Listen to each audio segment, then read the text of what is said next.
신앙생활 하다 보면 말이죠, 처음에 우리가 예수를 믿을 때는 내가 중생의 체험이 있기도 하고 누군가 전도를 하기도 하고 왔는데 찬양이 너무 은혜스럽기도 하고 밥이 너무 맛있기도 하고 여러 가지 이유가 있어서 설레이는 마음으로 신앙생활을 시작을 합니다. 이유 없이, 마음에 감동 없이 신앙생활을 할 수 있는 사람은 한 명도 없어요. 어쨌든 뭔가 이유가 있고 접촉점이 있으니까 신앙생활을 시작을 하게 되는데, 근데 신앙생활을 하다 보면요, 우리가 원치 않는 이상한 감정을 느낄 때가 있어요. 말씀을 듣는데 말씀이 은혜가 하나도 안 되는 거예요. 찬양을 하는데 내 마음에 기쁨이 없는 거예요. 기도를 하는데 이 기도가 응답이 될까? 믿어지지 않고 그 기도가 내 마음에 간절함으로 다가오지 않는 거예요. 그러면은 기분이 좋겠어요? 괴롭겠어요? 괴롭죠. 내가 이거 계속 믿어야 되나? 신앙생활을 계속 해야 되나? 이런 생각이 드는 거예요. 그때쯤 되면 우리들 마음에 어떤 마음이 드냐면, 하나님이 나를 버렸나? 아니면 하나님은 원래 있지도 않은 신을 저 얼굴이 넙대대한 담임 목사가 사기로 막 판 건 아닌가? 별의별 생각이 자꾸 들어요. 하나님이 살아계신 것 같은데 그분은 나름 버린 것 같고, 지금도 우크라이나 현장에서, 우크라이나 지난번에 송솔라무 선교사가 말을 했지만, 지병 문제들, 그 다음에 장애 문제들, 그 다음에 그 동네에 있었던 떠날 수 없는 이유들 때문에 4년이 되도록 전쟁이 빗발치고 사람이 죽어나가는데도 마을을 못 떠나고 우크라이나 땅들을 지키는 시민들이 너무나 많다고 전해줬잖아요. 그 현장에서 복음을 증거하는 선교사들이 하나님이 매일매일 일하시고 하나님이 매일매일 기적을 보여주신다고 말을 한단 말이에요. 미얀마 가서 의료봉사하고 애쓰는 평신도 우리 동역자들이 미얀마 가서 너무너무 하나님을 뜨겁게 만난다고 얘기를 하는데, 왜 나만 굳이 하나님은 침묵을 하실까? 하나님이 난 버린 걸까? 이런 생각이 들 때도 있고, 하나님이 살아계시지 않는 거 아니야? 이런 절대적 의심이 찾아올 때도 있고 그렇습니다. 신앙생활이 이처럼 올라갔다 내려갔다 하기 때문에 쉽지가 않아요. 한결같이 믿음의 길을 걸어가는 것도 어렵습니다. 그래서 오늘은 이 깊은 침묵, 우리가 느끼는 깊은 침묵, 하나님이 침묵을 하시는 건지 아니면 우리가 침묵하신다고 느끼는 건지는 모르겠지만, 어쨌든 느끼기로는 이 깊은 침묵을 느낀단 말이죠. 이 깊은 침묵을 우리가 어떻게 이해를 하고 또 어떻게 극복을 해야 될까라고 하는 과제를 놓고 말씀을 나누려고 합니다. 바라기는 우리들 안에 침묵을 경험했거나 아니면 지금도 침묵 상황을 느끼고 있는 성도가 있다면 오늘 말씀을 통해서 이 침묵의 문제가 해결되어 지시고, 그리고 단비가 내리듯 여러분 마음이 다시 촉촉해지고 뜨거워져서 주 예수 그리스도의 십자가 보혈로 온전히 세워지는 믿음의 길을 걸어가는 저와 여러분 되었으면 좋겠습니다. 자, 첫 번째 드릴 말씀은 침묵의 시작입니다. 친밀하고 즐겁고 기쁘고 행복하다가 어느 날 느닷없이 침묵이 시작되더라는 거예요. 오늘 여러분에게 소개할 본문은 몇 번 설교를 한 적이 있는 엠마오 마을로 내려가던 두 제자 이야기를 소개하려고 합니다. 이 두 제자가 예루살렘을 떠나게 되었고, 예루살렘을 떠나는 제자들이 느꼈던 마음은 불행이었습니다. 우리는 어떻다? 우리는 불행하다. 이 감정을 느끼기 시작했죠. 그러니까 예루살렘을 떠나서 엠마오로, 아마도 엠마오가 고향이었던 것 같은데, 엠마오로 내려가는 제자들의 마음은 행복하지 않고 불행하고 가슴이 답답하고, 그리고 그들의 마음에는 소망과 기대와 행복은 없고 오직 절망과 슬픔만 있으니 뭐가 시작이 되는 거예요? 하나님과 제자 사이에 깊은 침묵이 시작되고 있더라는 것이죠. 자, 그들이 이야기를 나눕니다. 그리고 그들은 말합니다. 우리 더 이상 여기 있지 말고 예루살렘 떠나자라고 얘기를 해요. 여러분, 제자들이 예루살렘을 떠나는 건 정상인가요? 비정상인가요?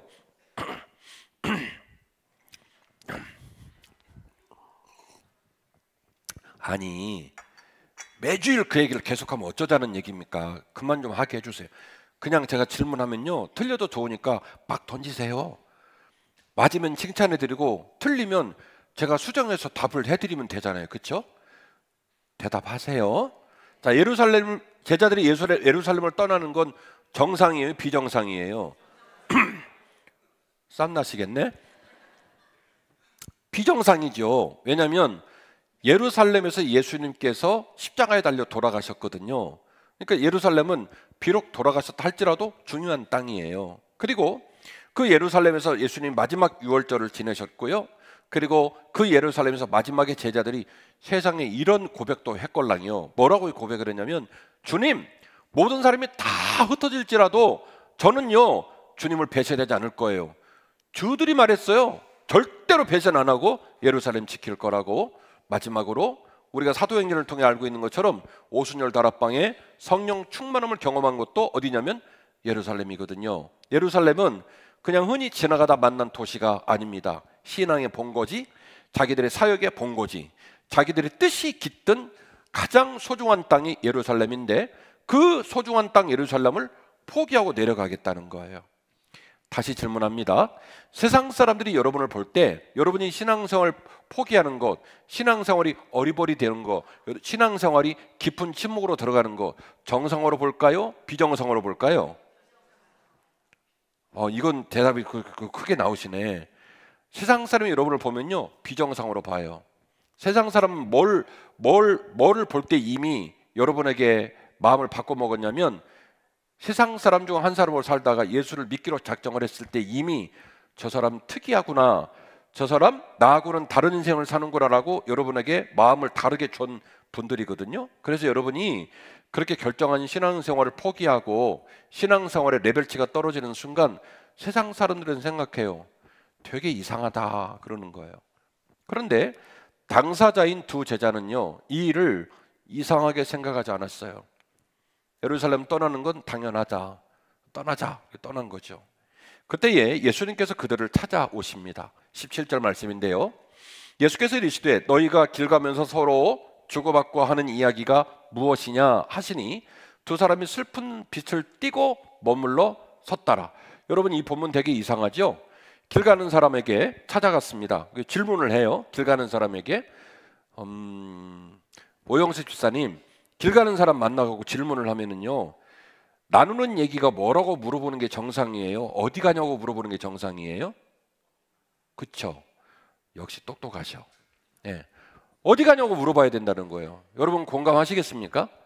어딘가를 길을 가는 사람을 만나서 물어봐요. 그러면 질문이 어떻게 나와야 정상이냐면, 당신 지금 어디 가는 거요? 라고 물어봐야 되는 거예요. 근데 주님은요 어디 가냐고 안 물어봐요.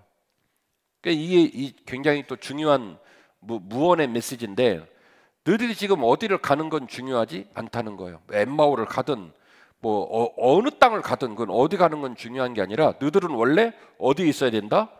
예루살렘에 있어야 되는데 어디를 가고 있단 말이에요. 그래서 주님이 물어봐요. 너희들 뭔 얘기 나누고 있니? 라고 물어봐요. 이들은 대답하지 않습니다. 슬픈 빛을 띠고 머물러 서서 주님을 물끄러미 쳐다봐요. 그리고 오히려 이런 얘기를 합니다. 당신 말이지, 당신도 보니까 예루살렘에서 같이 내려오는 길인 것 같은데, 예루살렘에 일어난 그 큰 사건, 우리 모두가 절망을 경험하고 우리 모두가 침묵이 시작될 수밖에 없었던 그 기가 막힌 사건을 당신은 왜 모르냐? 그 일로 말미암아 우리가 슬프고, 그 일로 말미암아 우리가 절망했고, 그 일로 말미암아 우리가 너무너무 지금 어둠 가운데 놓여 있는데 굳이 그걸 당신이 몰라서 물어본다는 게 말이 되느냐라고 이야기를 하시는 거죠. 주님은요 제자들에게 깃들고 있는 침묵이 시작되고 있고 침묵이 점점 깊어지고 있는 그 문제를 해결해 주시기를 원하셨어요. 그래서 어디를 가냐고 물어본 게 아니라 뭔 얘기를 하냐라고 물어본 거예요. 왜요? 그 무슨 얘기 안에 뭐가 담겨 있어요? 슬픔, 절망, 포기, 깊은 침묵의 이유가 담겨져 있겠죠.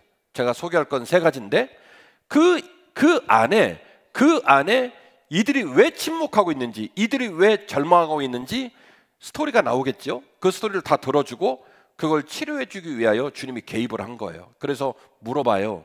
어디 가니? 라고 묻지 않고 너 지금 무슨 얘기를 하고 있니? 라고 묻습니다. 그들은 절망하고 슬퍼하면서 주님에게 드디어 따박따박 대답을 합니다. 그 대답은 그들의 침묵이 점점점 심화될 수밖에 없었던 명분과 이유였습니다. 우리가 왜 불신하게 됐는지, 우리가 왜 점점 침묵의 깊은 수렁으로 빠져들어가는지에 관하여 타당한 이유를 몇 가지로 말을 하냐면 세 가지로 이야기를 합니다. 첫 번째는 십자가의 충격입니다. 예수님이 죽었다는 거예요. 그 한 사람이 글로바라는 자가 대답하여 이르되 당신이 예루살렘에 체류하면서도 요즘 거기서 된 일을 당신은 혼자만 알지 못하느냐. 이르시되 무슨 일이 일어났길래 그러니? 라고 주님이 또 재차 물으시니까 이를 말을 합니다. 나사렛 예수에 관한 일이다. 나사렛 예수에 관한 일이다. 그는 하나님과 모든 백성 앞에서 말과 일에 능한 선지자이었다. 그들이 왜 절망하고 그들이 왜 침묵하는지 이유가 아주 명백하게 나왔어요. 그들이 거꾸로 말씀드리면 침묵하지 않고 그들이 침묵을 경험하지 않고 절망하지 않았던 이유도 명백하게 나왔습니다. 그 이유가 뭡니까? 나사렛 예수인데 그는 말과 일에 능한 자이어서 하나님 앞에 모든 백성 앞에서 하나님의 모든 일들을 행함에 있어서 말과 일에 능한 자이었다. 그분이 우리의 선생님이셨기 때문에 우리는 희망을 가졌고 소망을 가졌고 즐거웠고 자존감이 있어서 예루살렘 떠날 이유가 없었다. 제자들이 예루살렘에 있는 일은 쉬운 일이에요? 어려운 일이에요? 어려운 일이에요. 예수님의 운동을 함으로 말미암아 예루살렘은 쟁론의 장이 되고 말았어요. 유대 지도자들은 눈만 뜨면 예수님을 핍박하고 예수님을 따르는 자들을 죽이려 했기 때문에 제자들이 예루살렘에 있는 건 쉬운 일은 아니었습니다만, 그러나 말과 일에 능한 나의 구주 예수 그리스도가 나의 선생님이시니 그들은 가슴이 쫙 펴지고 당당하고 그 힘들고 어려운 압박 속에서도 희망을 가질 수 있었다는 거죠. 그런데 그 희망의 근간인, 그 희망의 목적인 나사렛 예수가 어떻게 됐어요? 십자가에 달려서 죽어버린 거예요. 죽어버린 거예요. 그래서 그들은 절망하기 시작했습니다. 그들과 하나님 사이에 깊은 침묵이 시작되기 시작했습니다. 두 번째로 그들이 만든 침묵의 벽은 시간이 너무 많이 흘러갔다는 거예요. 우리는 이 사람이 이스라엘 성령자라고 믿고 바랐었다. 이뿐 아니라 그 바랬던 사람이 십자가에 달려 죽었을 뿐만 아니라 우리에게 절망을 선물로 줬을 뿐만 아니라 그 일이 일어난 지가 벌써 며칠이나 됐다? 사흘이나 됐다. 이 3이라는 숫자는 성경에서 이 절망과 부정적인 어떤 스토리, 부정적인 이야기의 맨 마지막 바닥을 얘기하는 거예요. 요나가 물속에 들어가서 물고기 뱃속에 있다가 며칠 만에 나와요? 3일 만에 나와요. 예수 그리스도가 사망의 은총 골짜기에 들어가서 죽은 지 며칠 만에 부활하십니까? 3일 만에 부활하십니다. 3, 하루, 이틀, 사흘. 썩어가기 시작했다. 냄새가 진동을 하는 시간이 됐다. 그러니까 우리 예수님은 다시 온다 못 온다? 못 온다. 죽는 일도 기가 막힌 일이지만 죽어서 3시간 된 것도 아니고 반나절 된 것도 아니고 이미 죽은 지 3일이 지났다. 그러니까 점점 그렇지 않아도 침묵이 어려운데 그 침묵이 점점점 심각해지고 깊어지는 거예요. 세 번째로 그들은 부활의 증언을 거부하면서 침묵이 점점점 깊어집니다. 침묵의 벽이 점점점 높아지고 깊어집니다. 누가복음 24장 22절부터 24절까지의 본문을 보면 축약을 하면 그렇습니다. 어떤 여자들이 가서 예수님 무덤을 봤단다. 근데 비어 있었고 천사들을 만나고 와서 그 이후로 우리에게 부활하셨다고 얘기를 한다. 또 두어 사람의 제자들도 동일한 이야기를 한다. 사람의 말은요, 말하는 자의 논조와 입장에 따라서 어감이 많이 다르게 들려요. 똑같은 사건인데 말하는 사람의 논조가 바뀌면 뜻도 바뀌어버립니다. 예수님께서 부활하신 걸 나는 믿는다. 제 여자들이 예수님 이 몸을 살피려고 향품을 들고 갔는데 예수님이 시신이 없었다. 무덤이 비어 있었다. 천사를 만났다. 그러므로 예수님은 부활하셨다. 이렇게 말할 수 있잖아요. 심지어 나는 못 봤지만 예수님의 제자 중에 2사람이 3사람이 그 자리를 같이 갔다더라. 그들도 예수님의 무덤이 비어있던 걸 봤다더라. 이렇게 말할 수 있잖아요. 근데 이 2 제자는 뭐라고 말하냐면, 여자들이 예수님 부활하셨다고 말을 하긴 하는데, 읽어드릴게요. 24절. 또 우리와 함께한 자 중에 두어 사람이 무덤에 가 과연 여자들이 말한 바와 같음을 보았기는 했지만, 뭐를 했다고요? 보았기는 했지만 정작 예수는 보지 못했다. 그러니까 믿어요? 못 믿어요? 못 믿는 거예요. 여자들의 부활 증언도 못 믿고 다른 제자들의 부활 증언도 못 믿습니다. 사실은 그들 모두도 부활하신 예수를 본 적이 없으므로 나는 그 사실을 믿지 못하겠다, 이렇게 되는 거죠. 예배를 드리러 왔습니다. 찬양이 울려 퍼집니다. 오늘은 1부 찬양도 너무 은혜가 되고 2부 찬양도 너무 은혜가 되더라고요. 근데 저는 너무 은혜가 돼서 가슴이 뭉클한데 여러분들 중에는 이런 분이 있을 수도 있어요. 참 노래 더럽게 못한다. 이상하죠? 똑같은 찬양을 듣는데 그 찬양을 받아들이는 마음 상태에 따라서 전혀 느낌이 다르더라는 거예요. 하나님께서 임재하시고 우리에게 너무나 많은 은혜를 주시건만 그 사실을 믿지 않겠다고 굳게 마음을 먹은 사람에게는 그 모든 증언과 이야기들이 허망한 말에 지나지 않아요. 여인들이 와서 고백을 합니다. 다른 제자들이 와서 백업을 합니다. 그래도 믿을 수 있다 없다? 그래도 믿을 수 없다. 침묵이 시작됐을 뿐만이 아니라 침묵이 점점점 깊어만 갑니다. 그래서 그들은 말합니다. 나는 더 이상 예루살렘에 머물 이유가 없다. 다 때려친다. 그만한다. 하고 엠마오로 내려가는 것이죠. 이때에 예수님께서 이들을 찾아오시고 이들의 절망과 이들의 어둠과 이들의 낙심함에 개입을 하십니다. 그리고 다시 주님과 그들 사이에 있는 친밀함을 회복시키시게 됩니다. 예수님의 섬세한 개입과 동행이 그 예수님과 제자 사이에 깨진 관계를, 하나님과 제자 사이에 깨진 그 침묵이라고 여겨지는 관계를 다시 회복을 시켜주시더라는 것이죠. 25절 말씀입니다. 이르시되 미련하고 선지자들이 말한 모든 것들을 마음에 어떻게 믿어요? 더디 믿는 자들이요. 그리스도가 이런 고난을 받고 자기 영광에 들어가야 할 것이 아니냐, 이렇게 얘기를 하셨어요. 어떤 느낌이세요? 주님이 첫 번째를 바로잡아 주십니다. 우리 예수님 죽었어요. 우리 예수님이 말과 일에 능한 분이신데 아무 말도 못하고 죽었어요. 황당해요 라고 말한 말에 대해서 주님이 뭐라고 상기를 시키고 일깨우시냐면, 야, 예수 그리스도가 죽는 사건이 낯설은 사건이냐? 황당한 사건이냐? 이해할 수 없는 사건이냐? 아니라는 거예요. 예수님이 느닷없이 죽었습니까? 그렇게 죽으실 거라는 것을 충분히 여러 차례 설명하셨어요. 심지어 뭐라고 말씀하셨어요? 죽은 지 3일 만에 부활하실 것을 약속하셨어요.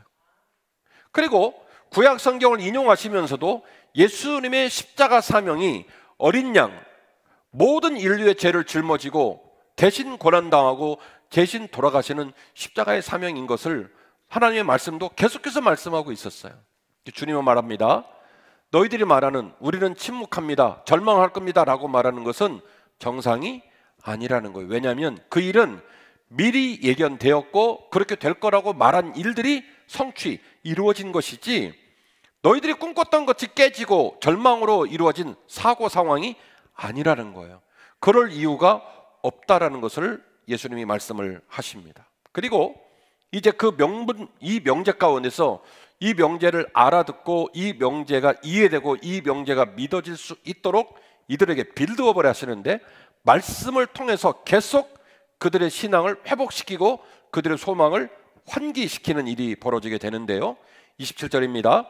이에 모세와 모든 선지자의 글로 시작하여 모든 성경에 쓴 바 자기에 관한 것을 어떻게 해요? 자세히 설명하시기 시작하셨습니다.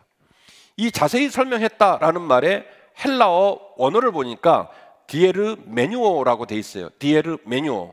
이 디에르 메뉴어가 뜻이 뭐냐면, 또 까먹었네. 자발스럽다는 말을 표준말로 박 목사님 고마워요. 표준말 번잡하게 말을 했다는 말이 아니에요. 무슨 말을 뜻없이 막 늘어놓고 막 이렇게 말하는 양을 늘렸다 이 말이 아니라 그 말의 진의를 해석하고 번역하고 그 말의 바닥까지 들어가서 그 말이 말하고자 하는 핵심의 뜻이 무엇인지를 일일이 일깨워서 가르쳐줬다라고 말을 할 때 디에르 메뉴어라는 단어를 씁니다. 자세히 설명해 주었다. 구약에서 신약에 이르기까지 예수 그리스도에 관해서 그들이 들었고 보았고 배웠던 이야기, 그 모든 이야기가 잊어버려져서 이제는 그들은 깊은 침묵 가운데 있습니다.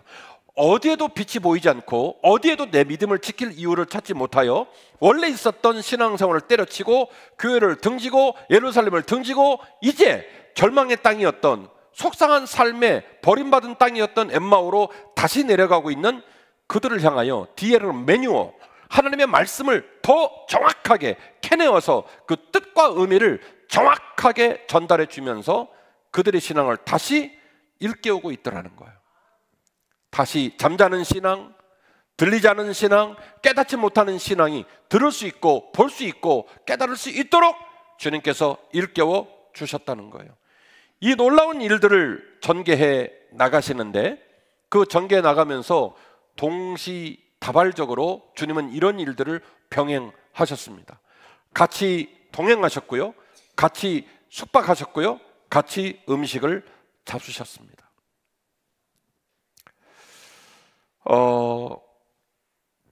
구약 성경의 용례를 봐도 마찬가지지만 성경에서 고대사의 문화 가운데서 식사를 같이 했다라는 말은 굉장히 중요한 의미를 갖습니다.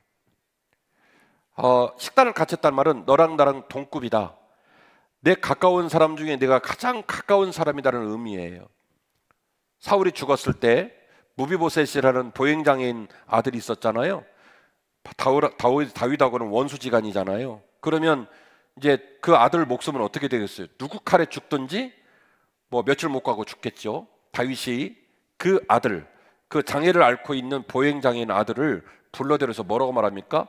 오늘 이후로 너는 어디서 밥을 먹어라? 내 식탁에 함께 참여해라, 내 밥상에 앉아라. 그 다윗의 밥상에 앉는 순간 그 땅에 있는 모든 사람 중에 누구라도 그 아들에게 손을 대요, 못 대요? 못 대는 거예요. 주님께서 제자들과 함께 식사를 하셨어요. 헨리 나웬이라는 사람, 제 설교에 가끔씩 나오는 분이시죠. 아주 유명한 분인데, 이분이 인티멀시라고 하는 친밀함이라는 책을 썼어요. 인티멀시, 친밀하는 책인데, 이 친밀함이라는 책에서 이런 논조로 이야기를 합니다. 친밀함은 공간이 아니라 시간의 문제라는 거예요. 친밀함은 공간의 문제가 아니라 시간의 문제라는 거예요. 하나님과 함께 보내는 시간이 없이는요, 진정한 친밀함을 느낄 수가 없습니다. 여러분, 생판 모르는 사람하고 엘리베이터를 타면 한 15초 엘리베이터 타시거든요. 그 시간이 길어요, 짧아요? 그쵸? 무지하게 길어요. 네, 무슨 얘기냐? 헨리 나웬은 말하는 거예요. 친밀하게라는 하는 말은 공간의 문제가 아니라 시간의 문제라는 거예요. 우리 남자들 나쁜데요, 여자분들을 꼬셔갖고 결혼을 할 때는 엄청 친밀해. 그래서 이렇게 머리가 세 가닥만 이쪽으로 가도 어머, 자기 오늘 머리가 바뀌었다 그러면서 예쁘다 뭐 이러잖아요. 여자들이 막 이제 속아가지고 결혼을 하갈랑요.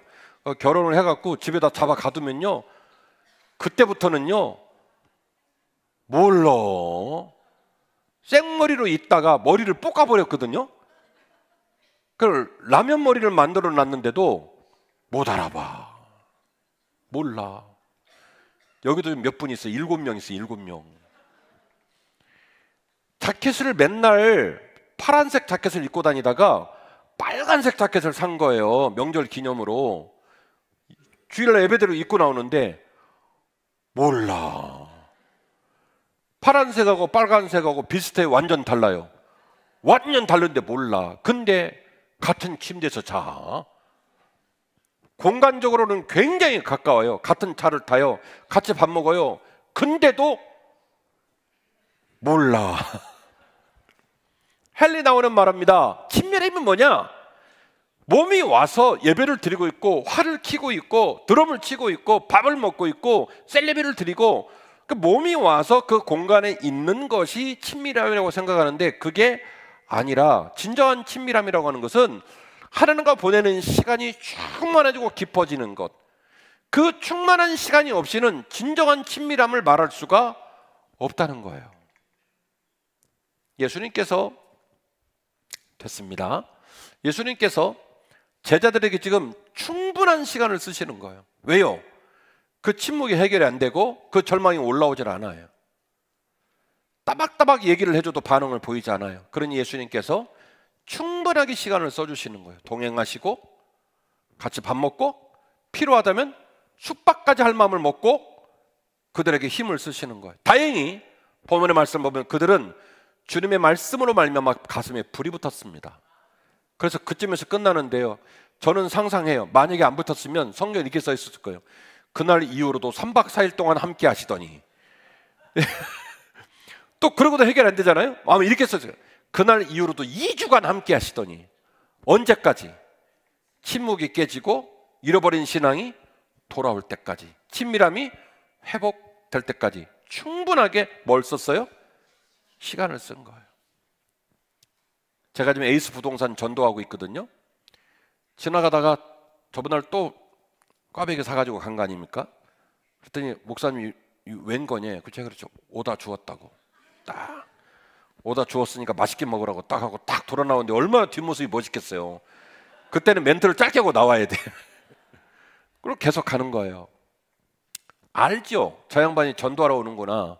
저 양반이 우리한테 관심이 많구나. 근데요, 한 번가, 두 번가, 세 번가, 네 번 가면요, 미안하기도 하고 고맙기도 하고 나중에는요, 마음이 롤링을 하거든요. 그날따라 너무너무 마음이 어려운데 목사님이 왔단 말이에요. 아들이 집을 나가겠다고 난리를 쳤는데 목사님이 왔단 말이에요. 그러면 그날따라 처음으로 그 얘기를 하고 싶은 마음이 생겨요.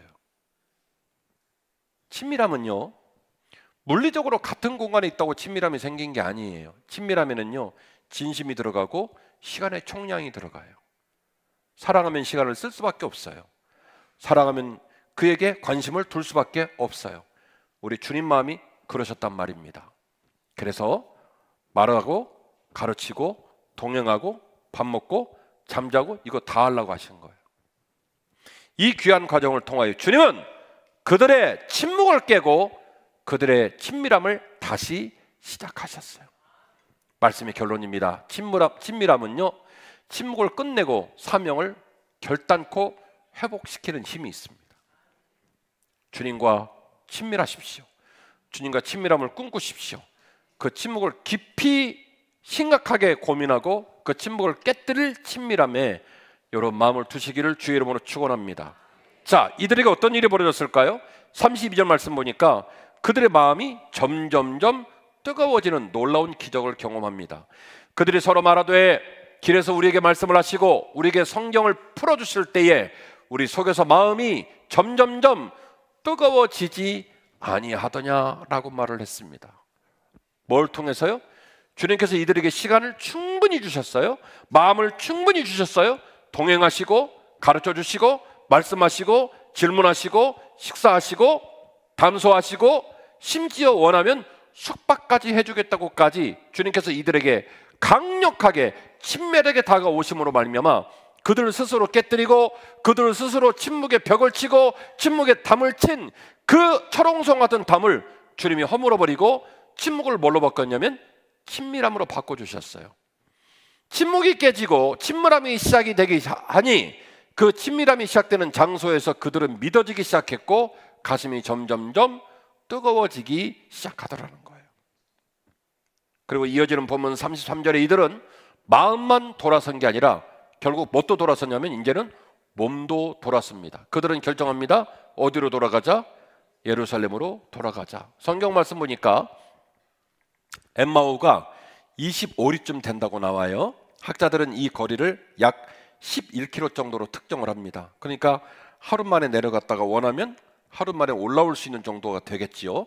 이 엠마오로 내려갔던 제자들이 다시 예루살렘으로 돌아옵니다. 그들의 몸이 어디로 돌아와요? 예루살렘으로 돌아와요. 사랑하는 한빛가족 여러분, 오늘부터 고난주간까지가 성수기라고 그랬죠. 신자들의 잃어버린 신앙이 돌아오는 계절이라고 말씀을 드렸죠. 우리 모두가 말씀에 관심을 갖고 또 그 하나님을 전하고 열심히 전도하셔서 우리 예배당이 꽉꽉 찼으면 좋겠어요.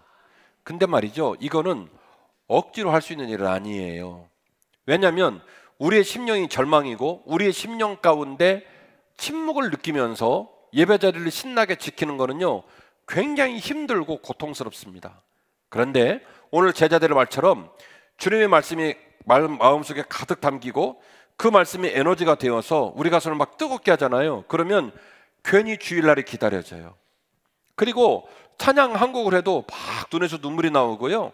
그리고 예배를 드리고 올 때 두 다리에 힘이 딱 들어가서 정말 세상을 이길 수 있는 힘이 내 안에 있다는 걸 느끼게 돼요.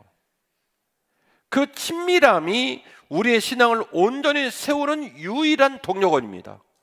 그래서 여러분 반드시 주님과 친밀하셔야 하고, 제 역할은 주님께서 여러분과 친밀하게 지낼 수 있도록 잘 설교하고 또 끊임없이 중보해드리고 신방하고 목양적으로 여러분을 격려해서 우리 주님이 잃어버릴 수 있는 두 제자를 찾아가 주셨던 것처럼 진짜로 여러분 각 사람을 밤중에라도 꿈중에라도 일터에서 찾아가 주시기를 위해서 끊임없이 기도하겠습니다.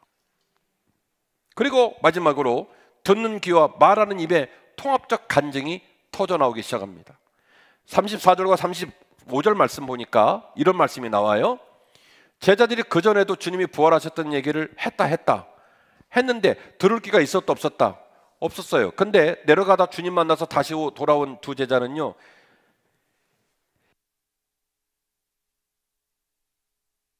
비로소 제자들에 관한 이야기가 들리기 시작하는 거예요. 제자들의 부활 간증, 제자들의 신앙 얘기가 들리기 시작하는 거예요. 그리고 그걸 들을 뿐만 아니라 이들도 말을 하기 시작했는데, 말을 하면서 자기들도 엠마오로 내려가는 길 위에서 주님을 만났다라고 말을 합니다. 그러니까 듣기도 하고 말하기도 하고 통합적으로 그들의 신앙이 입체적으로 간증되고 살아나기 시작하고 있더라는 것이죠. 트라피스트 수도자 토마스 키팅이라는 사람이 있어요. 트라피스트라는 말이 무슨 말일까? 프랑스 노르망디 지방의 라트라프 수도원에서 시작돼서 트라피스트라고 얘기를 하는데, 이 라트라프 수도원에서 17세기에 엄청난 신앙적 갱신운동이 일어납니다. 이 신앙적 갱신운동의 계보, 라트라프트 수도원의 이 라인업, 이 모든 개혁운동의 방향성을 따르는 자들을 트라피스트라고 얘기를 해요.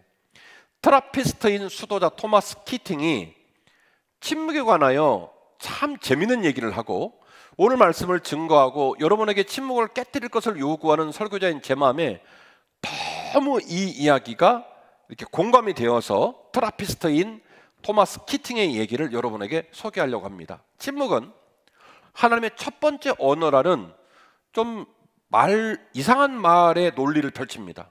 침묵은 하나님의 첫 번째 언어이다 라는 논리를 펼치는데, 다른 모든 것은 그에 비하면 서툰 번역일 뿐이다. 그러므로 우리는 침묵을 배우고 하나님 안에 머무는 법을 배워야 된다. 뭐에서요? 역설적인 얘기인데 뭐에서요?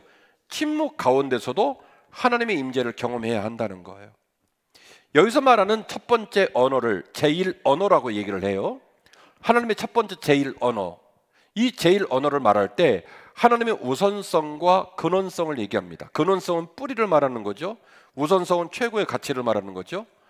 우리가 침묵을 느낄 때는 근원이 흔들거리고, 우리가 침묵을 느낄 때는 하나님의 존재에 대한 의심이 생기게 되는데, 그 침묵 가운데 근원이 흔들리고 의심이 생길 때도 우리는 하나님의 제1 언어, 침묵 가운데 계시는 하나님의 우선성과 하나님의 근원성을 잃어버리면 안 된다는 거예요. 그래서 뭐라고 얘기를 하느냐? 하나님은 침묵 가운데서도 여전히 임재하셔서 우리를 감싸고 있고, 그리고 그 다음에 그 감싸는 상황 가운데서 말이 나오고 표상이 나오고 상징을 통해서 하나님을 깨달을 수 있도록 하신다는 거예요. 그러니까 침묵이 왔다 손 치더라도, 침묵 가운데 있다 손 치더라도 근원이 흔들거리고 하나님에 대한 존재가 의심되는 상황으로 가지 말고 침묵 가운데서 오히려 하나님의 임재를 경험해야 된다라고 주장을 펼친 게 토마스 키팅의 주장입니다. 그래서 토마스 키팅의 주장이 참 저에게 재밌게 다가오는 건, 그래서 그는 이렇게 말을 하는 거예요. 침묵을 침묵답게, 침묵을 신앙적 언어로 제대로 읽어내지를 못하니까 번역이라는 표현을 쓴 거예요. 형편없는 번역, 틀린 번역이라는 거죠. 그러니까 침묵을 말하는데, 침묵을 해석하는데, 침묵에 관한 입장을 내는데 정확하게 읽어요, 못 읽어요? 침묵을 정확하게 못 읽는다는 거예요. 그래서 형편없는 엉터리 번역, 부실한 번역. 그래서 우리가 쓰는 언어와 마음과 개념이 한낱 부정확하고 부족한 것들이라는 사실, 그 한계를 우리가 알아야 된다는 거예요. 말은 필요하지만 관계의 깊이가 없이는 언제든지 그 말은 왜곡되고 정확하게 말할 수 없다는 거예요. 그래서 왜곡이 일어나고, 그래서 번역이 잘못된다는 거예요. 뭐가 깨지니까요? 뭐가 깨지니까요? 친밀함이 깨지니까. 그런데 하나님과 친밀한 신자는 침묵 가운데서도, 오늘 말했던 이 토마스 키팅의 제일 언어, 침묵 가운데서도 하나님을 어떻게 느껴요? 친밀하게 느끼는 거죠. 하나님을 친밀하게 느끼는 거죠. 우리 아내가 저한테 항상 얘기해요. 목사님, 오늘은 뭐 드실래요? 그러면 제가 뭘 먹고 싶은 거 있을 때는 말을 하지만 아무거나 줘 이래요. 그러면 진짜로 아무거나 줘요. 그럼 이제 아무거나 주면 이 식탁 밑에 있는 은수저를 꺼내가지고 국에다 쫙 넣어보고, 이렇게 기미상궁이 없다 보니까 국에다 쫙 넣어보고, 그죠? 반찬 이렇게 들어서 안에다 유리가루나 청산가리 넣지 않았나 보고 그럴 것 같습니까? 예, 아무거나 주면 아무렇게나 먹어요. 왜 그럴까요? 제가 제 아내를 믿고 친밀하기 때문에. 제가 얼마나 아내를 믿고 친밀하느냐, 집사람은 하다못해 그 계란 후라이를, 오늘 많이 나온다, 수정 어머님 제 얘기 잘 들으면 꼭 해줘요. 하다못해 후라이를 해서 올려놔도 제일 이쁘게 생기는 후라이를 제 밥 위에도 올려줘요. 우리 아내예요. 그러니까 항상 예쁘고 좋은 것을 목사님이 먹었으면 하는 마음으로 섬겨줘요. 그걸 제가 알아요. 말은 안 하지만 참 마음을 예쁘게 쓴다는 걸 알아요. 그러니까 제가 집사람을 믿죠. 못 믿으면 은수조건에서 계속 독사를 하지 않나 보는 거죠. 근데 믿으면, 친밀하면 삶이 막 오락내락 해도 그것 때문에 불편할 이유가 없어요. 왜냐하면 저 사람하고 나 사람 사이에 관계는 아무런 문제가 없기 때문에. 뭐만 변하는 거예요? 환경만 변하는 거예요. 그런데 친밀함이 깨지잖아요. 그러면 추우면 추워서 열받고, 더우면 더워서 약 오르고, 모든 게 다 문제가 되는 거예요. 그쵸? 그쵸? 그래서 토마스 키팅이 말하는 거예요. 침묵은 하나님의 제일 언어다. 여전히 그 안에 하나님의 우선성이 있고, 여전히 그 안에 하나님의 근원성이 있다는 걸 잊으면 안 된다. 사람은 친밀이 깨진 상태에서 침묵에 관하여 많은 말들을 할 수 있지만 그 말들은 잘못된 오번역, 형편없는, 온전하게 보지 못하고 온전하게 말하지 못하는 형편없는 오번역일 뿐이라고 토마스 키팅이 말하고 있더라는 것이죠. 이 시편 46편 10절이네요. 이르시기를 너희는 가만히 있어 내가 하나님 됨을 알지어다. 내가 문나라 중에서 높임을 받으리라. 내가 세계 중에 높임을 받으리라 하시도다. 뭘 요구해? 청자에게, 독자에게 그 입 좀 다물라. 네가 너무 말을 많이 해. 네가 너무 생각이 많아. 네가 너무 네 입장이 강해. 그러니까 내가 아무리 너에게 말을 해도 너는 그거를 대화와 소통으로 듣지 않고 침묵으로만 여기는구나. 내가 네와 함께하고 있고, 내가 환경을 통해, 사람을 통해 너에게 많은 말을 걸고 있고, 내가 너무나 많은 말을 너에게 해주고 있지만 너는 듣는다 못 듣는다. 못 들으니까 뭐라고 말하는 거예요? 하나님은 침묵하신다라고 말을 한다는 거죠. 그래서 그 침묵을 깨고 하나님 목소리를 제대로 듣기 위하여 이제 하시는 말씀, 그 입 좀 다물라는 거예요. 하박국서 2장 20절, 오직 여호와는 그의 성전에 계시니 온 땅은 그 앞에서 어떡하라고요? 잠잠할지어다 하시니라. 하박국서 설교를 여러분 들으셨죠? 하박국서를 보시면 온통 순종과 침묵이에요. 소리를 버럭버럭 질러요? 물어보면 막 대답을 하고 그랬잖아요. 하박국서 설교 여러분 들으셨잖아요. 온통 순종과 침묵입니까? 소리를 버럭버럭 지릅니까? 소리를 버럭버럭 지르죠. 삿대 지르려고 막 대들죠. 하나님 이게 말이 되냐고. 온 백성이 죽어가는데 농토에 불이 붙었는데 당신의 백성이 고통 중에 있는데 당신이 뭐 하시는 거냐고 막 삿대질하고 난리를 치잖아요. 너무 말을 많이 하느라 듣는 시간도 없어요. 너무나 흥분을 해서 막 격동하는 마음으로 쏟아내느라, 감정을 막 바깥으로 쏟아내느라 하나님이 어떤 대답을 하시고 어떤 마음을 주시는지 그걸 느낄 수가 없어요. 하나님 말해요. 하박국을 비롯한 모든 독자에게 명한다. 오직 여호와는 여전히 그의 성전에 계시니 너희는 그 성전에 나올 때마다, 너희는 그 성전에 설 때마다 그분 앞에서 잠잠할지어다. 네가 입을 다물어야, 네가 네 마음을 접어야, 네가 네 마음속에 있는 나는 나다, 이것이 답이다라고 하는 그 많은 것들을 내려놓아야 비로소 그때부터 들을 수 있기에 그분 앞에서 잠잠할 것을 요구하시는 겁니다. 사랑하는 한빛가족 여러분, 하나님은 침묵하지 않으십니다.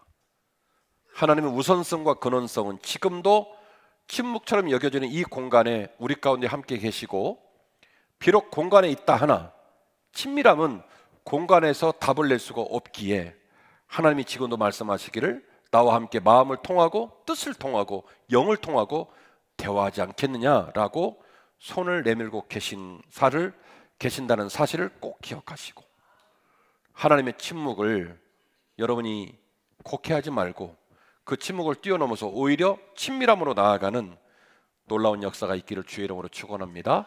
그림을 하나 보여드릴게요.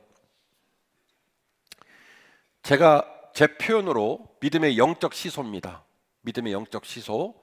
시간이 많이 가면 또 다른 설교자들이 또 이거를 인용할 거라 예상이 되기는 하는데, 제가 판단하고 있는 이 믿음의 영적 시소, 연동 현상인데요.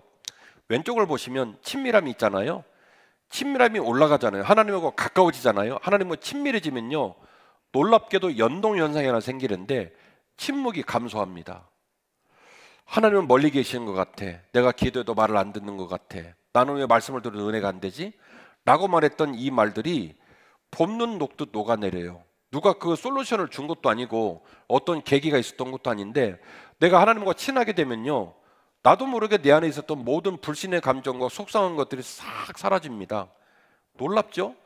이걸 해결하려고 한 건 아닌데 하나님과 친밀하니까 자연스럽게 불신의 감정들이 점점 감소되더라는 거예요. 반대로 하나님하고 멀어지잖아요. 친밀감이 아니라 거리감이 생기잖아요. 그러면 뭐가 올라가냐면 침묵의 분량이 막 올라가요. 하나님께서 여전히 우리 가운데 많은 일들을 행하고 계시지만 그 사람은 점점점 하나님은 침묵하는 분, 암흑 가운데 있고 대답하고 있지 않고 나를 멀리 하시는 분이라는 감정을 느끼는 모습이 점점 높아지더라는 거예요. 따라서 이 두 가지의 문제는 연동 현상을 갖고 있습니다. 그래서 오늘 설교 제목이 침묵과 친밀함 사이에서예요. 침묵과 친밀함이 연동이 되더라는 거예요. 침묵을 놓고 침묵 자체를 해결하려고 하지 말고 뭘 들어 올리면 돼요? 하나님과 친밀함이 올라가고 친밀함이 뜨거워지고 친밀함이 강력해지면 자연스럽게 뭐는 해결이 돼요? 침묵한다라는 오해, 토마스 키팅의 표현으로 잘못된 번역, 형편없는 번역이 이제 저절로 해결이 되더라는 거예요. 침묵을 붙들고는 답이 안 나옵니다. 침묵을 붙들고 깔아앉으면요, 진짜 오랜 세월 지켜왔던 믿음 싹 다 잃어버리고 정말로 세상 사람보다 못한 사람 될 수 있습니다. 그 침묵을 깨고 나오십시오. 그 침묵에서 일어나시기를 바랍니다. 방법은 뭡니까? 하나님과 친밀해지는 거예요. 친밀함이 깨지면 예루살렘을 떠납니다. 친밀함이 깨지면 증거를 거부하고 친밀함이 깨지면 사명을 포기합니다. 반대로 친밀함이 회복되면 말씀이 들리기 시작하고 마음이 뜨거워지기 시작하고 사명이 회복되기 시작합니다. 친밀함은요, 주님으로 항상 회복될 수 있습니다. 할렐루야. 주님이 우리에게 찾아와 주시고 주님이 우리에게 가까이 계시면 그런 모든 친밀함으로 모든 침묵은 다 해결이 돼요. 주여, 오늘 이후로 제가 주님과 친밀하겠습니다. 오늘 목사님 말씀하시기를 주님이 우리를 찾아오신다는데, 주님, 제 인생의 노정에도 꼭 찾아와 주십시오. 자녀와의 관계 속에서 꿈 중에 일터에서, 사업장에서, 일상의 삶 속에서 주님 나를 찾아와 주시고 터치하여 주옵소서. 제가 형편없는 번역인 침묵을 깨겠습니다. 잘못된 번역인 침묵을 포기하고 친밀함으로 나아가겠습니다. 주여 나를 도와 주옵소서. 우리의 기도 제목이 되시기를 주의 이름으로 축원합니다. 여러분, 우리가 이 질문을 스스로 한번 생각해 봤으면 좋겠습니다. 나는 지금 예루살렘을 향하여 걸어가고 있는가? 아니면 엠마오를 향해 걸어가고 있는가? 스스로에게 질문을 한번 던져보셨으면 좋겠습니다. 사명의 자리를 지키고 있는가? 아니면 떠나고 있는가? 하나님과 친밀함을 추구하고 있는가? 아니면 세속을 추구하고 있는가? 말씀을 사모하고 있는가? 아니면 세상 소리에 귀를 기울이고 있는가? 질문해 보셨으면 좋겠어요. 친밀함이 회복되면 침묵이 깨집니다. 자연스럽게 깨집니다. 친밀함이 회복되면 마음이 뜨거워집니다. 친밀함이 회복되면 사명이 회복됩니다. 오늘 우리 모두가 엠마오로 내려가는 길을 위해서 다시 예루살렘으로 돌아서기를, 침묵이라는 단어를 오해하고 잘못하게 번역하며 이리로 저리로 방황하는 우리의 삶이 하나님의 친밀하신 도우심과 우리의 친밀함을 향한 열망을 통해 다시 살아나기를, 그래서 더 이상 침묵은 사라지고 주님은 나의 구주시고 내가 주님을 사랑하나이다, 그 친밀함의 고백으로 남은 삶을 승리하시는 저와 여러분 되시기를 주의 이름으로 축원합니다.